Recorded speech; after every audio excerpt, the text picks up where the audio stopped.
मोहन अपनी माँ सावित्री के साथ एक गांव में रहता था। मोहन के पिता का देहांत हो चुका था। सावित्री गांव के घरों में काम करने जाती थी, उसी से दोनों की गुजर बसर होती थी। एक दिन मोहन ने अपनी माँ से कहा, माँ तुम इतनी मेहनत करती हो, मुझे बिल्कुल अच्छा नहीं लगता। मैं अपनी पढ़ाई छोड़कर कुछ काम ढूंढ लेता हूँ। यह सुनकर सावित्री रोने लगी और उसने कहा, बेटा कुछ दिनों की बात है, तू पढ़ लिख कर अच्छा नौकरी करने लगेगा तो मुझे काम करने की ज़रूरत नहीं पड़ेगी। फिर मैं तेरी शादी कर दूंगी। बहू के आने पर मुझे आराम ही तो करना है, तू अपनी पढ़ाई पर ध्यान दे। मोहन माँ को बहुत समझाता है, लेकिन सावित्री उसकी बात नहीं मानती। उसे उम्मीद थी कि मोहन पढ़ लिख कर बड़ा आदमी बन जाएगा। इसी तरह कुछ साल बीत गए। मोहन की पढ़ाई पूरी हो गई, उसे नौकरी भी मिल गई। एक दिन मोहन घर आया और उसने अपनी माँ से कहा, माँ अब मैं तुम्हें काम पर जाने की ज़रूरत नहीं है, मेरी बहुत अच्छी नौकरी लग गई है, अब तुम आराम करो। सावित्री उसकी बात मानकर काम छोड़ देती है। कुछ दिन बाद मोहन के लिए एक अच्छे बड़े घर से रिश्ता आया। सावित्री बहुत खुश हुई। उसने खुशी खुशी मोहन का विवाह कर दिया। अपनी नई बहू रेखा को पाकर सावित्री बहुत खुश हुई। वह अपनी बहू को कोई काम नहीं करने देती, सारा काम स्वयं करती। रेखा सारा दिन बैठी रहती। एक दिन मोहन ने अपनी माँ से कहा, माँ तुम रेखा से भी कुछ काम करवाया करो, इस उम्र में तुम काम करती हो, रेखा बैठी रहती है। यह सुनकर रेखा ने कहा, मैंने तो माँ जी से कई बार कहा है काम करने के, लेकिन ये सब अपने आप करती है, करना चाहती है। मोहन ने के कहने पर रेखा अगले दिन से सावित्री के साथ घर के काम करने। कुछ दिन बाद सावित्री की तबीयत खराब रहने लगी। अब सारा काम रेखा को करना पड़ता था। कुछ दिन बाद रेखा का स्वभाव बदलने लगा। अब वह सावित्री से बात नहीं करती थी। एक दिन सावित्री ने पूछा, बहू क्या बात है, तुम मेरे से बात नहीं कर? तब रेखा ने, आपको पता है कि मैं कितने बड़े घर से आई हूँ और कितनी पढ़ी लिखी, तुम लोगों ने मुझे नौकरानी बना दिया। यह सुन सावित्री ने कहा, बहू कुछ दिन की बात है, मैं ठीक हो जाऊँगी, उसके बाद मैं सारा काम करूँगी, लेकिन अभी तो मैं बिस्तर से उठ भी नहीं पा रही हूँ। तब रेखा बोली, हाँ यह सब बहाने में खूब समझती हूँ, मैंने काम करना शुरू किया तो आपने सारा काम मेरे ऊपर डाल दिया।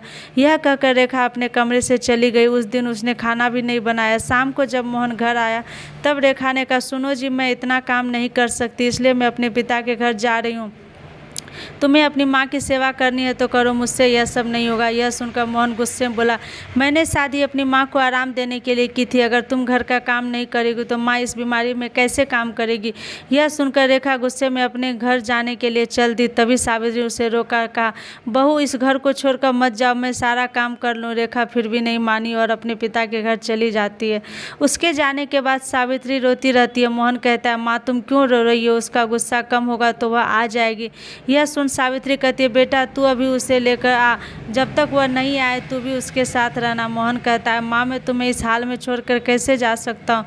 लेकिन सावित्री कहती है, तुझे मेरी कसम, नहीं तो मैं अन्न जल त्याग दूंगी और मर जाऊंगी। सावित्री के जिद के आगे मोहन हार जाता है और रेखा को लेने उसके घर पहुँच जाता है। वह रेखा को बहुत मनाता है, लेकिन वह नहीं मानती।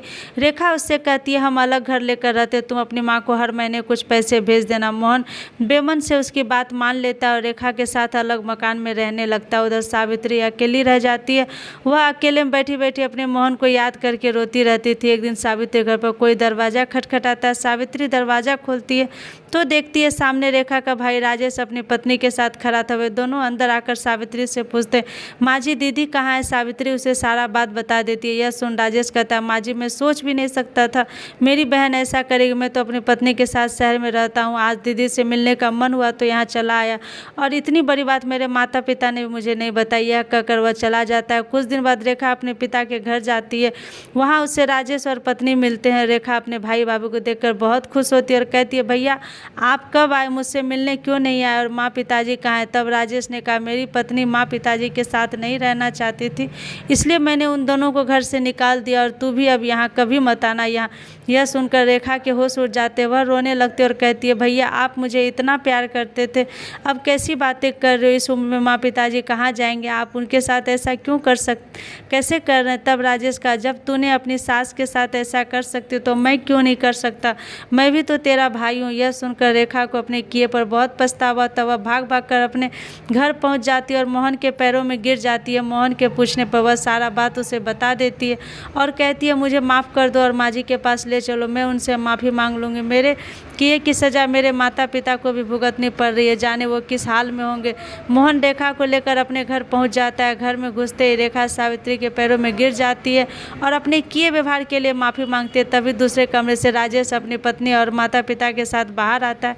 उन्हें देखकर रेखा रोने लगती है। तब राजेश उसे बताता है उसे माता पिता को छुपा, ताकि तुझे तेरी गलती का एहसास हो सके। राजेश के माता पिता भी सावित्री से माफ़ी मांगते हैं। इस तरह मोहन, रेखा और सावित्री तीनों